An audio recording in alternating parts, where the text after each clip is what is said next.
Hello दोस्तों, क्या आपने कभी सोचा है कि बादल आते कहाँ से हैं और बादल में पानी कहाँ से आता है कि घंटों तक बारिश होती रहती है। कुछ बादल सफ़ेद दिखते हैं तो कुछ बादल बहुत ज़्यादा काले दिखते हैं। ऐसा क्यों होता है? बादलों में बिजली कहाँ से आती है, कैसे चमकते हैं और कैसे गरजते हैं? आज हम इन्हीं के बारे में बात करेंगे और समझेंगे इसके पीछे का कारण क्या है। तो देर ना करते हुए वीडियो को शुरू करते हैं। बादल आसमान में आते कहाँ से हैं? बादल भाप यानी छोटी छोटी बूंदों से मिलकर बनते हैं। आपने घर में खाना बनाते वक्त तो देखा ही होगा, जब ढक्कन लगा होता है तो कैसे उसमें छोटी छोटी बूंदें बनने लगती हैं। जैसा कि आप देख सकते हैं, ये गर्म भाप से बनती हैं। ऐसे ही जब समुद्र नालों का पानी गर्म होता है तो भाप बनने लगता है। जो खाना बनाते हैं उसमें भी पानी भाप बनकर ऊपर उठता है। जो कपड़े सुखाते हैं उसमें भी पानी भाप बनकर ऊपर उठता है, तभी तो कपड़ा सूखता है। जो पेड़ पौधे होते हैं उनमें भी जब प्रकाश संश्लेषण की क्रिया होती है तो उस वक्त भाप बनकर पानी की बूंदें ऊपर उठती हैं। आपको बता दें कि जो भाप होती है वो हवा से भी हल्की होती है, इसीलिए ये ऊपर उठती है। ऊपर की तरफ जाते जाते ये धीरे धीरे ठंडी होती जाती है और छोटी छोटी बूंदों के रूप में बदल जाती है। ये छोटी बूंदें इतनी हल्की होती हैं कि ये हवा में तैरती रहती हैं। ये बहुत ज़्यादा मात्रा में होता है और ऊपर जाके इकट्ठा हो जाती हैं, जिससे बादल का निर्माण होता है। लेकिन आपके दिमाग में एक सवाल तो आ रहा होगा कि बादल में तो पानी बहुत ज़्यादा मात्रा में होता है, तभी तो घंटों तक बारिश होती रहती है।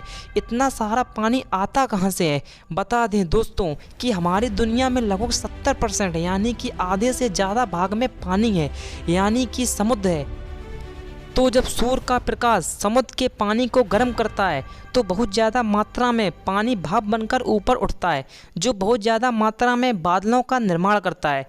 और फिर यही बादल हवा के भाव के दिशा के हिसाब से एक जगह से जाकर दूसरी जगह बरसते हैं और ऐसे ही बारिश होती है।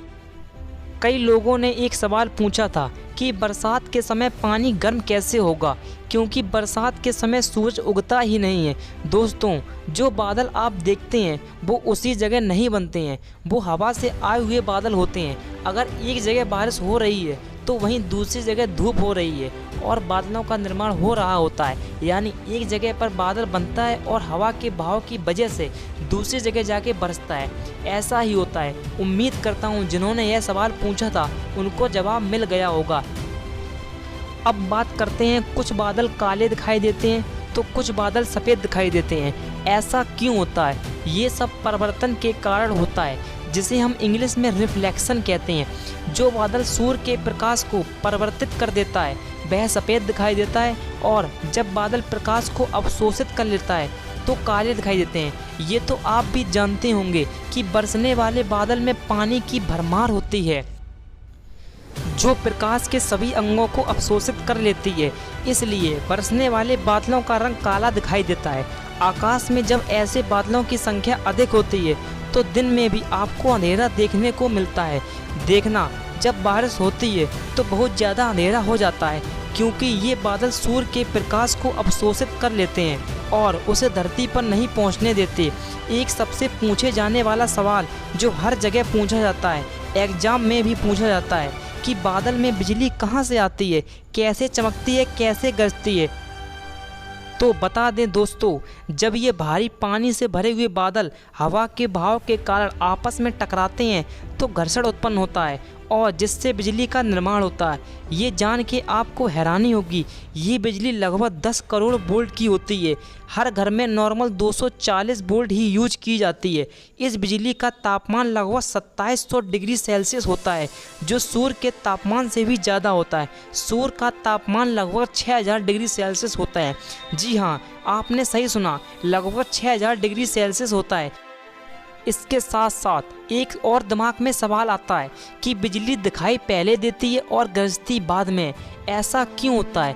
क्योंकि प्रकाश की गति ध्वनि की गति से बहुत अधिक होती है, इसलिए प्रकाश हम तक पहले पहुंच जाता है और ध्वनि बाद में सुनाई देती है।